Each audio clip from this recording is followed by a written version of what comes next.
It was the screech of folding chairs tumbling over and the sound of someone shouting, "You're going to run over the wedding cake!" that made me pause the tractor's throttle. I wasn't expecting to hear a string quartet or see a woman in a white dress throwing her bouquet in my backyard, but there she was, spinning in horror as my 12-ton tractor rumbled into view like an angry dinosaur in a rom-com. I had told the dealership to deliver it on Saturday. I had the field cleared, the timing perfect, and a signed invoice on my clipboard. What I didn't have was a bride screaming at me because my John Deere just ruined her aisle runner. The funniest part? I had never seen any of these people before in my life, and they definitely weren't invited. That morning had started off like any other. I was up early, sipping coffee on the porch, enjoying the kind of peaceful sunrise only a rural property can offer. My name's Mike, and I live about 20 miles outside of town on a piece of farmland left to me by my granddad. It's quiet, surrounded by trees, and most people think it's abandoned unless they know me.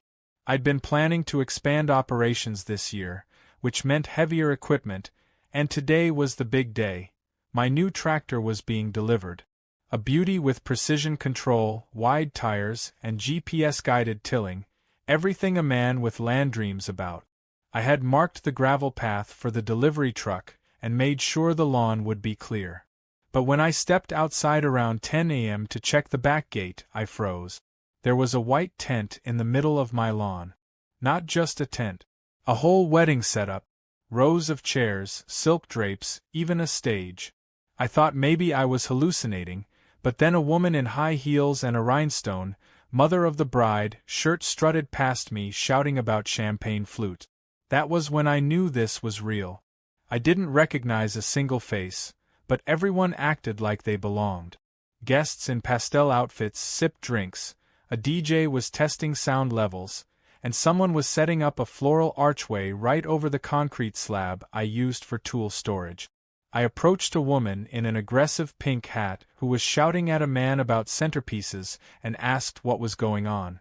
She barely looked at me and said, "Don't worry, the wedding will be over in a few hours. You'll hardly notice us." It took me several deep breaths not to explode. That's when I spotted her, Karen.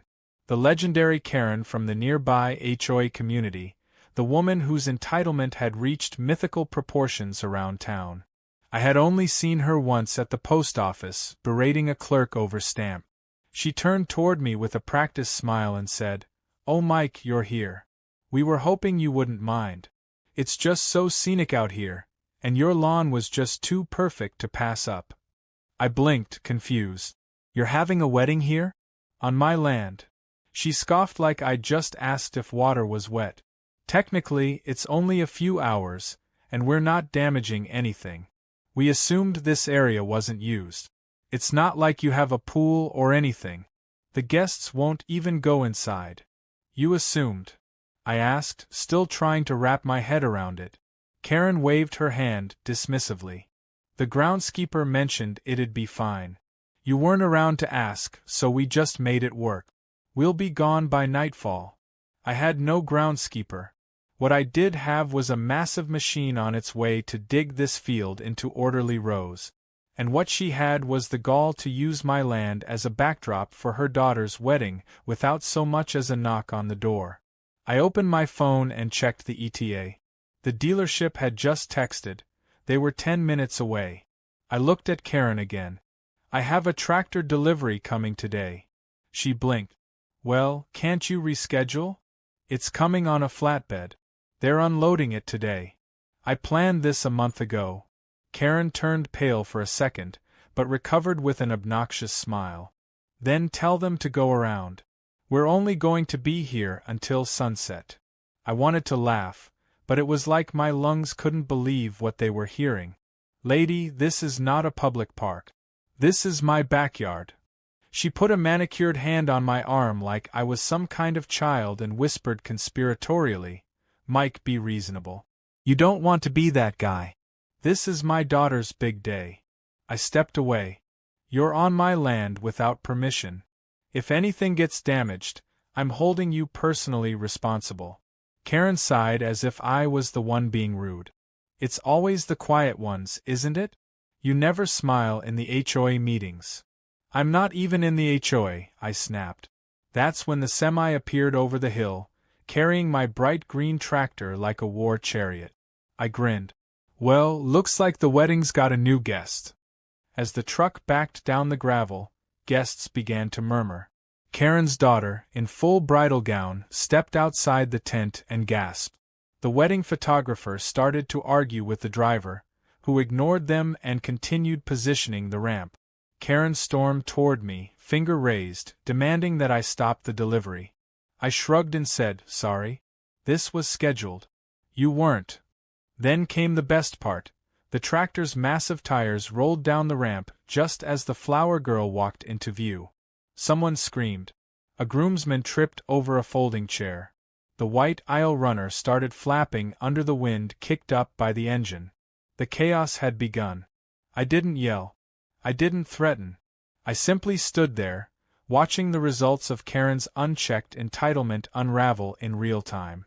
Because when you try to steal someone's land for your fairy tale wedding, don't be surprised when reality shows up in diesel-powered boot.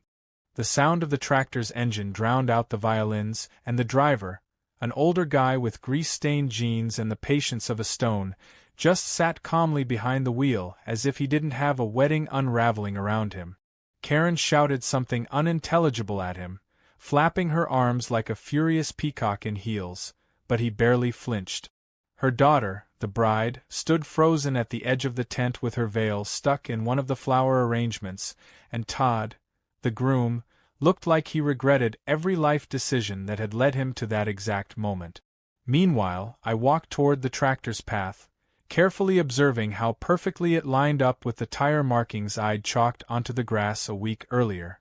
My field had been prepped, the soil tested, and the slope measured.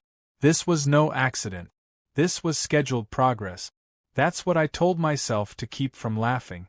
As the tractor began its slow crawl forward, the chaos behind it picked up speed. A man in a blue suit tripped trying to move a chair out of its way and ended up knocking over an entire table of appetizers.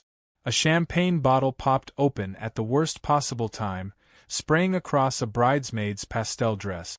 The DJ, trying to save his speakers, unplugged his gear and began frantically packing up. Someone's kid tried to climb the tractor's rear tire until the driver leaned out the window and yelled, "Hey, not a jungle gym, kid." Karen, now bright red and panting, stormed up to me again with her phone in hand. "I'm calling the police," she hissed. "Go ahead," I said. "Make sure to tell them you broke onto private property to host an unauthorized wedding." "You're unbelievable," she snapped, clutching her pearl necklace like it might bring her divine patience. "You could have said no when we set up." "I wasn't even home," I replied, crossing my arms. "You never asked." Karen turned on her heel and marched toward her SUV, parked on the edge of my gravel driveway like it owned the place. She threw herself into the driver's seat and positioned it right in front of the tractor's path. The driver honked, leaned out, and shouted, "Lady, move the car." She didn't. She folded her arms, daring him. The bride ran over, tugging on her mother's door and yelling something about not ruining the pictures. Todd stood off to the side with two groomsmen, clearly reconsidering the entire marriage, while sipping from a paper cup.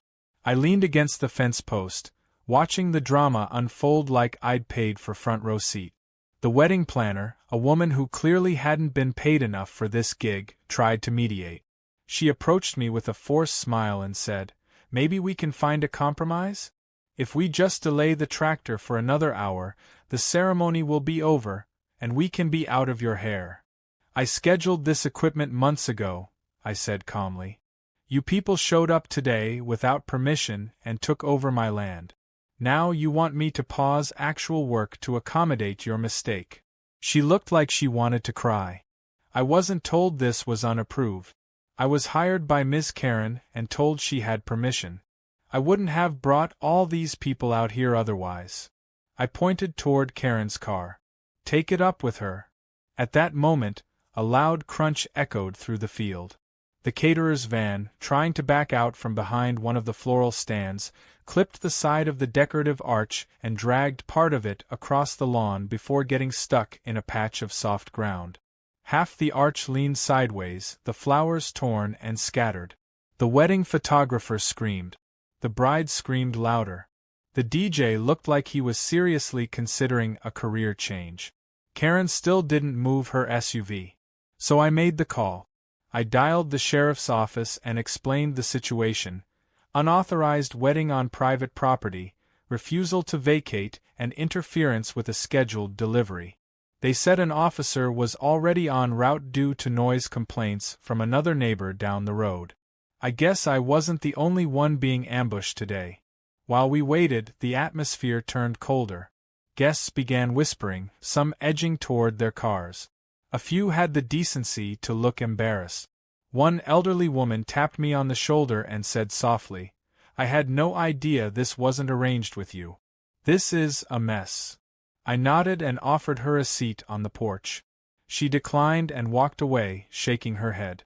Karen finally emerged from her SUV when she saw the sheriff's cruiser turning onto the gravel. She straightened her blouse and walked over to the edge of the lawn like she was the homeowner ready to explain an inconvenience. The officer stepped out, took one look at the disarray and said, "Okay. What exactly is happening here?" I spoke first. "They're hosting a wedding on my lawn without permission. That's my tractor, scheduled weeks ago. She's blocking it. I have video, documents, everything." Karen interrupted. "We had verbal approval from the property manager." The officer turned to me. "You have a property manager?" "Nope," I replied. "I own this land. No one else lives here. No one else manages it. And I've never spoken to this woman before today." The officer sighed. "Ma'am, do you have any written permission to be here? Any kind of contract?" Karen hesitated. "It was arranged through the wedding planner. They should have the details." The planner, still trying to salvage her career, shook her head. "I was told this venue was secured. I don't have any paperwork, because I was assured it was handled." The officer looked between them both, then back to me. "Do you want them removed?" "Yes," I said. "Before anything else gets damaged." He nodded and turned toward the guests. "Folks, I need everyone to begin packing up. This is private property and you're trespassing. The event is over." Karen exploded. "You can't do this. This is my daughter's big day. We already paid for everything." The officer didn't flinch. "Then you'll need to take that up with your vendors. You're lucky the owner here isn't pressing charges for trespassing." Karen turned to me, eyes full of hate. "You just love ruining people's joy, don't you?" I looked around at the trampled flowers, the ruined arch, the wrecked food table, and the crooked tent. Then I looked back at her and smiled. "Nope. I just love tractors." By the time the last car rolled off my property, leaving tire tracks through the flattened grass and bits of confetti tangled in the bushes, I stood near my tractor like a sentry guarding a victory. The sheriff stayed a few extra minutes to make sure the guests actually left and to log the details into his incident report. Karen had spent the entire time pacing near the road, alternately yelling at her wedding planner, her daughter, and eventually at the caterer, who had already called for a tow truck to rescue their sunken van from the soggy patch of ground.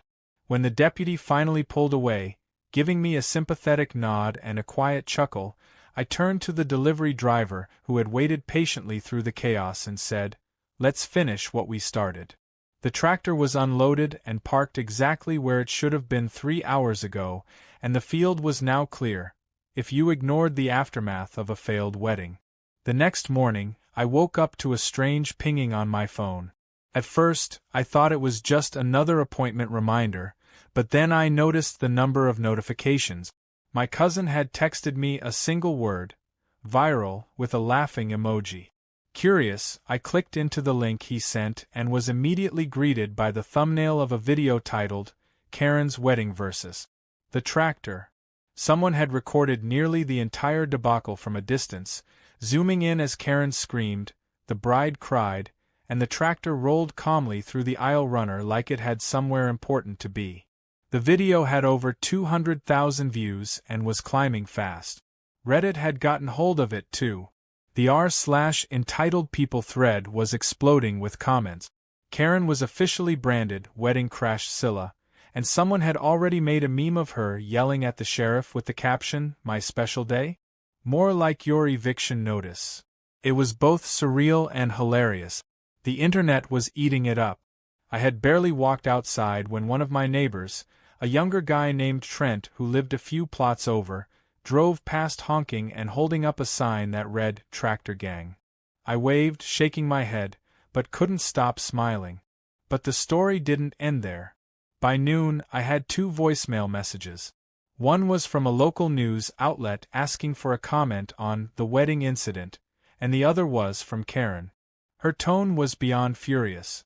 She accused me of humiliating her, said her daughter's marriage had been tainted, and demanded that I take down the video immediately. She even threatened legal action, saying I had orchestrated a malicious campaign against her. I didn't even post the video, but facts had never really been Karen's strong suit. I didn't bother calling her back. I had work to do. Still, I wasn't about to let her drag my name through the mud. So I compiled every piece of documentation I had, my scheduled delivery receipts, the text from the dealership, the property deed, photos of the posted private property signs, and even screenshots of Karen's own social media post from 2 days before the wedding where she bragged about getting the most picturesque lawn for free because some guy lives too far out to notice. The cherry on top was my tractor's onboard camera footage. The new model came with a built-in 360-degree camera system that recorded continuously during operation. I pulled the files and saved them to a hard drive, just in case things got legal. And they did. 2 days later, I was served with a notice from Small Claims Court. Karen was suing me for $5,000 in emotional damages and wedding loss recovery. According to her claim, I had maliciously disrupted a private event, damaged property, and defamed her character. I almost choked laughing. She had listed her own daughter's ruined wedding under losses incurred, and even included a line item for photography reshoots. I knew she was delusional, but this was a new level of theatrical nonsense. I immediately called my cousin Laura, a civil attorney who had helped me before with zoning dispute. She agreed to represent me pro bono, mostly because she was thrilled at the opportunity to dismantle Karen's case in a courtroom. Laura was methodical and sharp, the kind of person who didn't just win arguments. She buried them in evidence and logic until the opposition had no ground left to stand on. We went over everything and prepared a full response to the court. Meanwhile, the video kept spreading. Someone made an auto-tuned remix of Karen yelling at the tractor. A parody account called @BridzillaBlocked started posting Karen memes daily. I stayed quiet publicly, but privately, I found it impossible not to laugh every time someone emailed me a new edit. The best one was a fake movie trailer titled Law & Order, Tractor Victims Unit. When the court date finally arrived, I walked in wearing a clean shirt and jeans, calm and steady.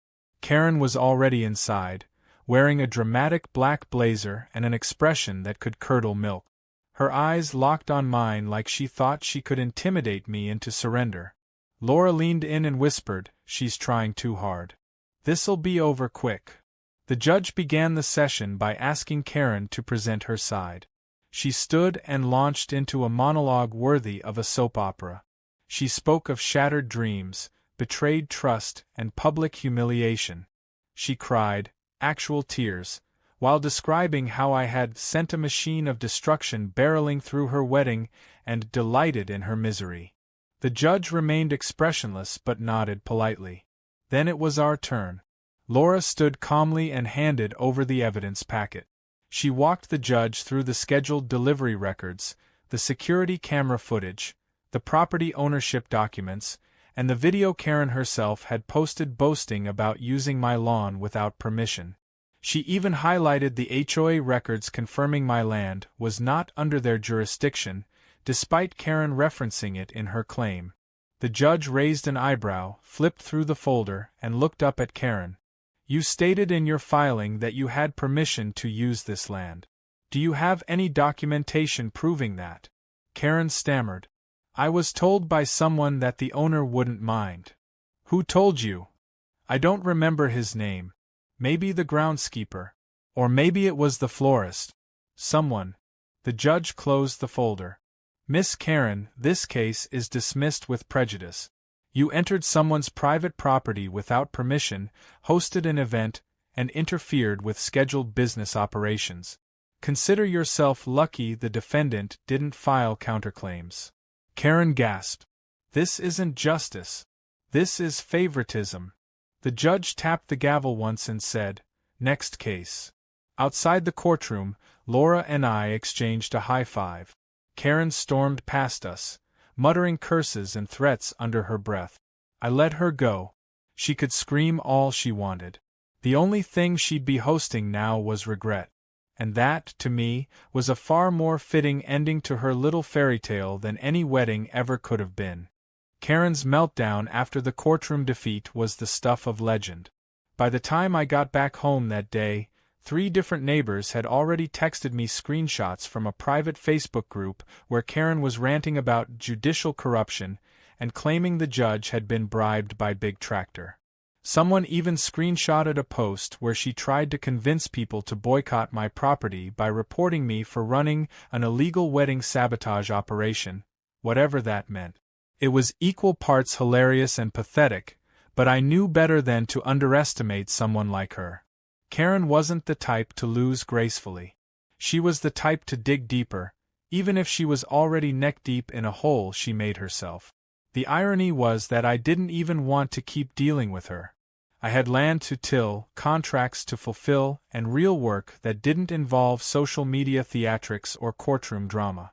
I thought maybe, just maybe, she'd finally crawl back into whatever HOA meeting room spawned her and leave me alone. For about a week, it was blissfully quiet. I got back to work. The tractor was purring like a dream. The fields were coming along nicely. The only reminders of the wedding disaster were the occasional flower petal stuck in the bushes and some tire marks from her caterer's failed escape attempt. But of course, peace was never in Karen's vocabulary. It was a Thursday morning when I saw her again. This time, she wasn't in heels or a blazer. She wore yoga pants, a visor, and an air of someone who believed the universe still owed her a grand apology. I was out by the barn tightening bolts on a piece of irrigation equipment when I heard the familiar whine of her SUV pulling up along the road. I didn't approach her. I didn't even turn around. I just waited. She called out my name like we were old friends. Mike. I just want to talk. I took a slow breath and turned. Unless it's to apologize or hand me a signed confession, I'm not interested. She walked closer, arms folded. Look, I know things got out of hand, but I think we can both agree that the internet made things worse. And I'm offering you a way out. I raised an eyebrow. A way out? Of what? My own property. Karen smiled like she had rehearsed it. What if we do a makeup ceremony? A small one. Just the photos. No guests. No noise. We could even stage it for the news. Show we resolve things. It'll clear your name and help me fix what the internet ruined. I stared at her, dumbfounded. You want to use my lawn again? After everything? She nodded, as if that were the most reasonable request in the world. Only this time we'd do it properly. You could even be in the photos as a symbol of reconciliation. People love a redemption arc. I actually laughed then. It was a real, deep laugh that startled a nearby crow off the fence post. Karen, the only arc happening here is your fall from grace. You hijacked my land, got humiliated, and now you think a second chance will make you the victim again. Her smile cracked for a second. I'm just trying to make peace. No, you're trying to save face, I replied. And I'm not your PR tool. You sued me. You lied in court. You made a circus out of my home. Go make peace with someone else. Karen's expression twisted into something darker. You think you've won, but people like you always slip up. You'll see. And with that, she left. I didn't see her again for a few days. But she wasn't idle. Oh no, she had one more play. I found out the following Monday when a city code enforcement officer showed up unannounced. The man was polite, clipboard in hand, but firm. He said he received multiple anonymous complaints about zoning violations on my property, including unauthorized agricultural operations, noise violations, and something about hazardous equipment near residential areas. I showed him my permits. I showed him the zoning designations. I gave him a tour of the property, and he quickly realized it was all nonsense. But as he left, he paused and said, "I'm guessing this has something to do with that wedding thing that went viral, huh?" I nodded. "Karen strikes again." He chuckled. "Well, everything checks out. If she files again, I'll personally ignore it." It was annoying, but not surprising. Karen was lashing out any way she could. Petty reports, badmouthing me at HOA meetings, posting vague threats online. I didn't engage. I just kept working and let the ridiculousness unravel on its own. The internet hadn't forgotten her, and the more she tried to repair her image, the more people dug into her history. Someone found old reviews of her harassing local businesses. Another person posted a story from 5 years ago where she allegedly ruined a school fundraiser because her son didn't win a raffle. Her reputation was crumbling faster than her wedding cake. Then came the final blow, an email from a wedding vendor who had worked the event. The florist. She told me Karen hadn't paid a dime for the flower arrangements. She'd promised exposure, claiming a picturesque venue with a massive online audience. After the disaster, she ghosted all the vendors. The florist was reaching out because she saw my name in the news and hoped I could confirm the event was unauthorized. I did. Happily. A few days later, Karen's name was listed in a small claims docket, not just from me, but from 3 vendors. The photographer, the florist, and the caterer were all suing her for unpaid invoices. The very people she threw under the bus were now throwing it back in reverse. That week, I sat on my porch with a cold drink and watched the sun set over the field. The tractor rested near the barn, silent and majestic. My property was finally at peace, the land healed, and the ridiculous chaos Karen had brought was slowly being buried under her own mess. And as the wind rustled the grass, I spotted one last piece of confetti stuck in a fence post. I plucked it free, held it up to the light, and smiled. Some people plan weddings. Others plan consequences. And Karen? Karen got both. It had been almost a month since the wedding chaos unfolded on my lawn, and though the dust had settled, the legend of Karen's ill-fated ceremony had only grown. People in town started calling it the Great Wedding Heist, as if it had been some kind of bold crime spree instead of just garden-variety entitlement wrapped in tulle and pearls. What surprised me most wasn't the fact that people were still talking about it, but that it had become a sort of weird symbol for standing your ground. I had strangers come up to me at the feed store and say things like, "You're the tractor guy, right? Man, you handled that better than I ever would have." Some folks dropped by just to get a look at the now infamous lawn, as if they were visiting a crash site. It was surreal. But the truth was, I hadn't done any of it to be a hero. I just didn't want to be pushed off my own property. Still, the viral spotlight had its perks. A local farm equipment supplier offered me a discount on attachments for the tractor just for mentioning them in passing during an interview. A small YouTube channel that covered everyday justice stories reached out and asked if I'd let them film a reenactment. I declined the reenactment but agreed to an interview, and within a week, their video hit 1 million views.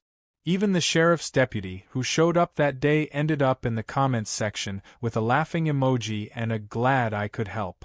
But my favorite part came a little later.